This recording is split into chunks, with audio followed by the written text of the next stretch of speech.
Welcome, everybody, to this week's podcast episode for the Financial Freedom for Physicians podcast. I'm your host, Dr. Christopher Liu. And as you know, I talk about four different types of freedom: time, financial, location, health freedom. And in that regard, I'm always naturally curious about people doing innovative things, different things, going against the mainstream. And it's my mission to bring those guests to you to share in the conversations. Hopefully, you get motivated, inspired, maybe even educated. So, in that light, I have an entrepreneur. His name is Adam, and he's going to talk to us all about the military standpoint from operations, leadership, teams.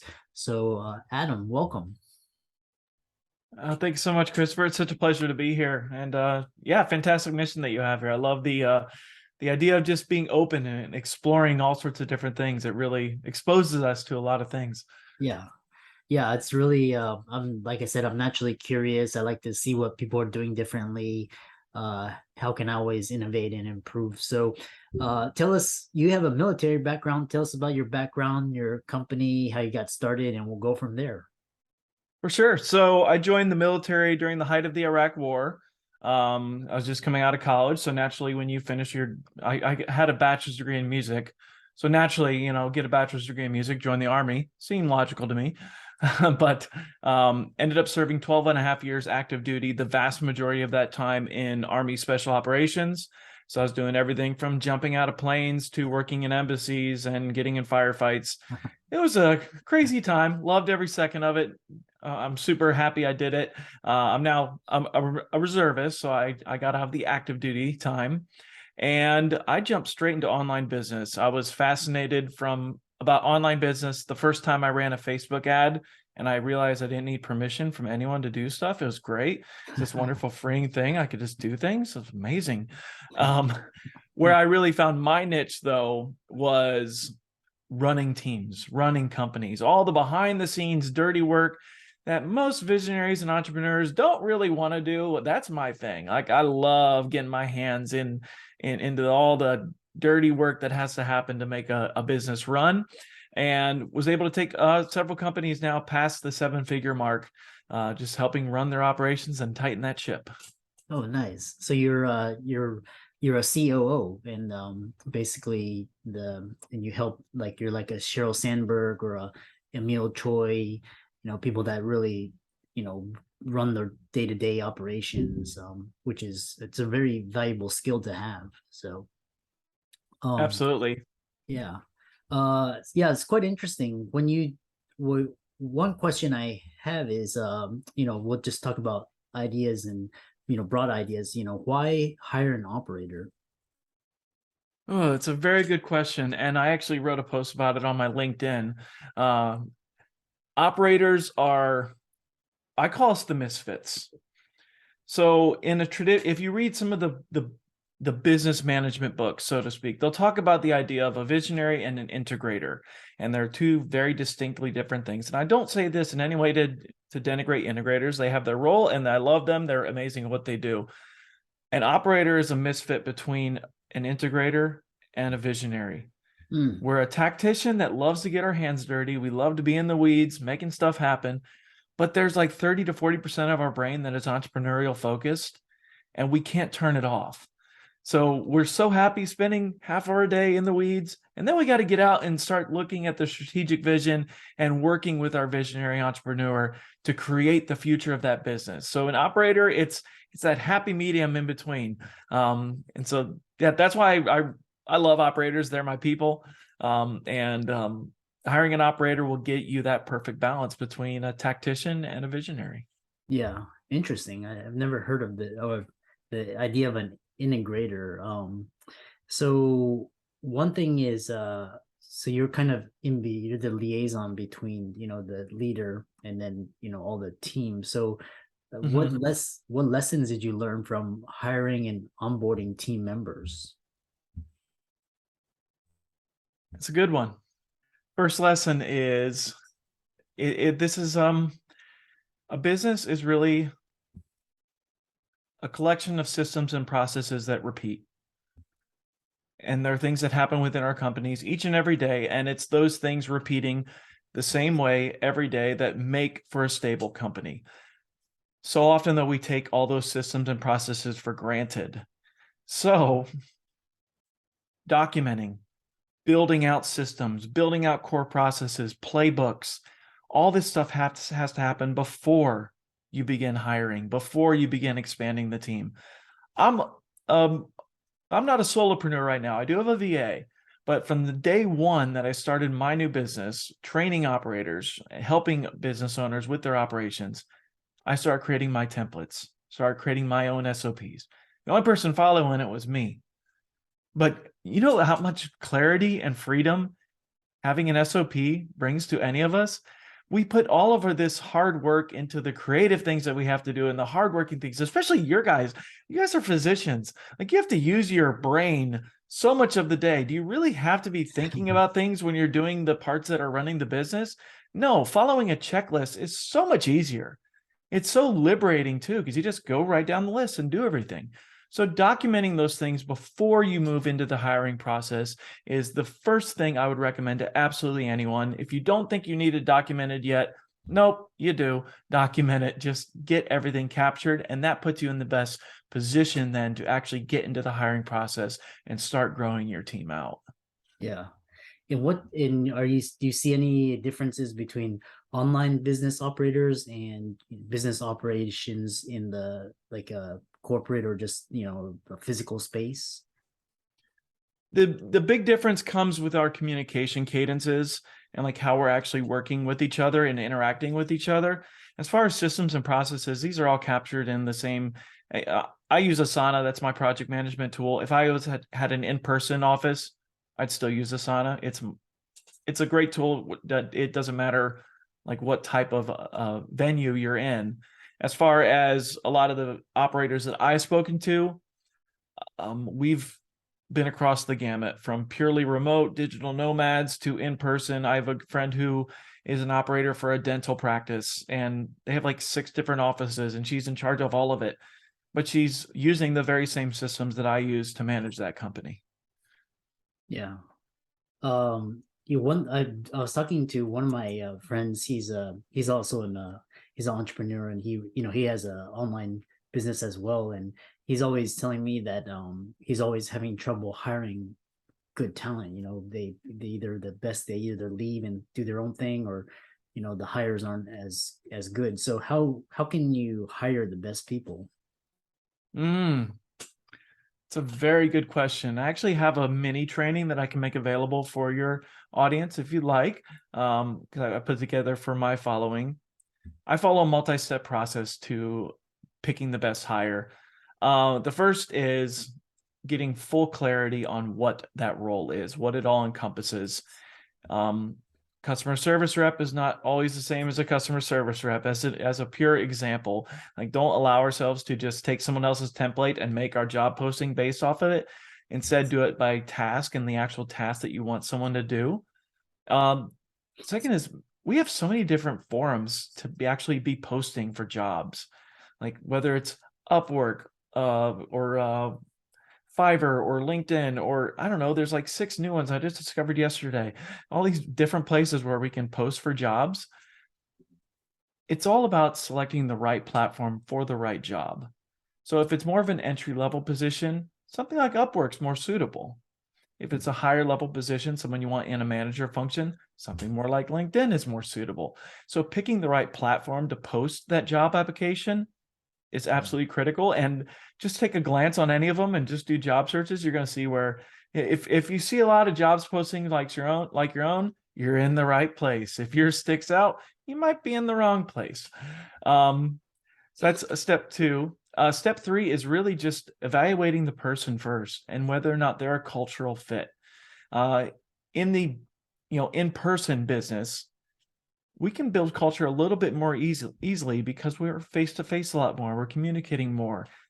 When you're remote, that's a little more difficult. There's ways to do it for sure, but you have to really look at the person first and less about their skills more and their attributes. But is this someone that you can actually relate with? Are you going to have that kind of relationship and that that connection with when you can't always be communicating in a face-to-face manner. So I always do culture fit before we even get into trial tasks. And so it almost works like a funnel. If you're familiar with sales funnels, where you like start with a lot of leads and then slowly narrow down, that's what we're doing through this whole process. We start by putting a job post, having a ton of people respond, bring a certain number of people into a culture fit interview. Okay, about half of them actually fit our culture. Then when we narrow it down even further, we move into trial tasks. You never want to hire someone without actually seeing what they can do. So creating some trial tasks for them to actually perform. And then finally, this is all before they even get to the final interview, or actually like they're talking to their boss. All of this happens before this stage of the game. And so many of us want to skip right to that. So do all of these various steps before we move into that actual final interview and hiring decision. Interesting. What have you found were the best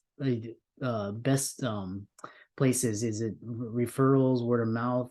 Is it just kind of you post it onto the job sites? What have you found that works the best? The best source of new employees I've ever found is my own email list, to be honest.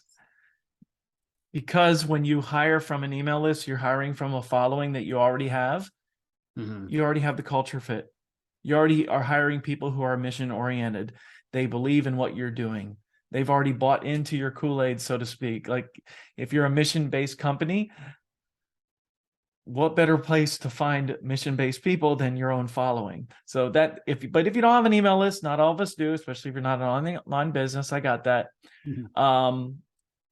Apart from that, I've had just tremendous success with Upwork. And just a shameless plug, I was hired as a social media manager at $15 an hour on Upwork, and I became the COO. So, I mean, you can find tremendous talent on job posting sites like that. Yeah. What have you found that is some of the best marketing strategies for rapid growth? The number one strategy for rapid growth is to be able to think strategically, to be able to have those big strategic plans and then nest them down into, I like to do 90-day sprints. So when I'm in big planning mode, I did this a lot in special ops. Special ops is on a 5-year planning cycle. We're envisioning things that are 5 years out. None of us can actually do 5 years out. That's ridiculous. You can't be planning actual engagements that far out. Most of us can't. But what can we plan 5 years out? We can plan the direction of our company. We can think where we actually want to be in 5 years. What does that look like? Why is it important?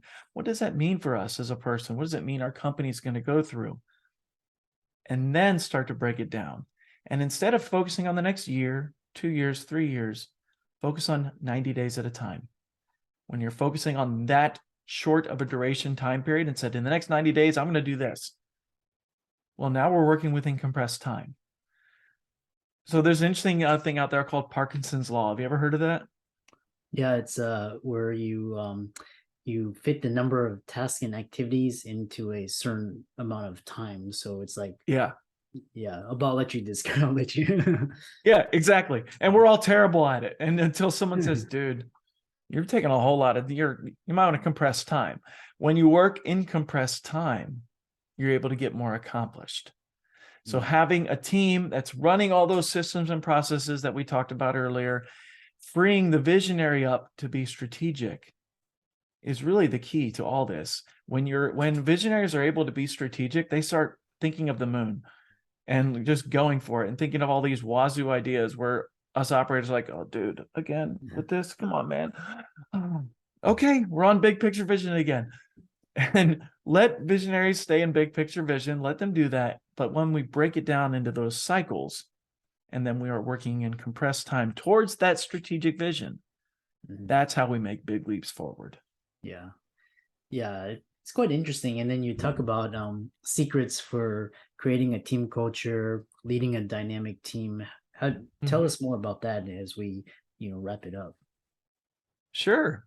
Yeah. The biggest thing, especially with online businesses, is I wrap it up under an umbrella I call a communication cadence. The fact is, most of us hate meetings, right?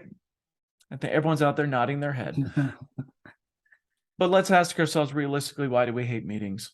Most of us hate meetings because we don't have a purpose to them, that we don't have an agenda that we're working from. They seem listless, aimless. Are we really here for 30 minutes? Did this have to be 30 minutes long or not? When we work with intention and we're creating a cadence of meetings, a cadence of interactions with our employees, with our subordinates, with our higher ups, that's the first step into creating a culture. So with an online team, purely as an example, every week we start off with a team meeting. That is the kickoff. That's where we all come together and start working together. Every day as a COO, I have a 5 to 10 minute meeting with my entire team. A touch point, not long, only as long as it has to be. I've had them as short as 35 seconds before, when I only needed to say, hey, great, have a good day, bye. And then an end of week meeting. And interspersed into that was various meetings with different, like if we had different departments where we needed to have a marketing meeting or a sales meeting or a content strategy meeting. It's this cadence, this predictable, defined way that we're interacting, where we're not letting things be piecemeal, but instead we're putting it on the calendar. Everyone knows what's coming. Everyone has the agenda. That's really the first step, because what does that do? It gives everyone stability. And when you're then working within that stability, you can communicate your vision. You can communicate your ideas for future growth. You can tell stories from what your clients are experiencing to reinforce the fact that what you're doing is important. But it all starts at having a structure and a system for interacting with your team. And then I wrap up every month with a one-to-one meeting with each and every one of my subordinates, everyone that directly answers to me. And here's the critical thing to closing the loop on all this. As visionaries, as entrepreneurs, as leaders, we're often so focused on the information that we're putting downstream. What information are we giving our team? I'd ask you, what conduits are you giving for information to come back up to you from your team members? The one-to-one meeting is all about the team member, what they're feeling, what they're experiencing, any troubles they're having. It's not an evaluation meeting from me. It's solely about what they're experiencing in their role. What does that do for any team? It means they feel like someone's listening. They feel supported. They see a glide path to their own growth within the organization. There's a reason I've hired 12 people over the last year and a half. My turnover ratio is exactly 0. People do not leave a team that I hire them onto because they have upward trajectory, they have upward growth, and they have support. And it just builds culture within a team. Yeah, that's a very insightful conversation, and it's been great. How I know people are interested in following you. How can they do that? I know you're on social media, your website. How can they contact you? Sure. So the best avenue is through my podcast. It's called the Smooth Operator Podcast. So you can find that on Spotify, iTunes, Google Play. My website is www.adamliette. Let me spell that because it's audio, liette.com. You can check out that website, and I'll have some free training up there that you can take advantage of. Yeah. And for all the listeners out there, Adam's resources will be in the links and show notes. Thanks so much for coming onto the podcast. It was a great conversation, and we look forward to hearing about your future success. Thank you, Christopher. Have a great day. Let's talk soon.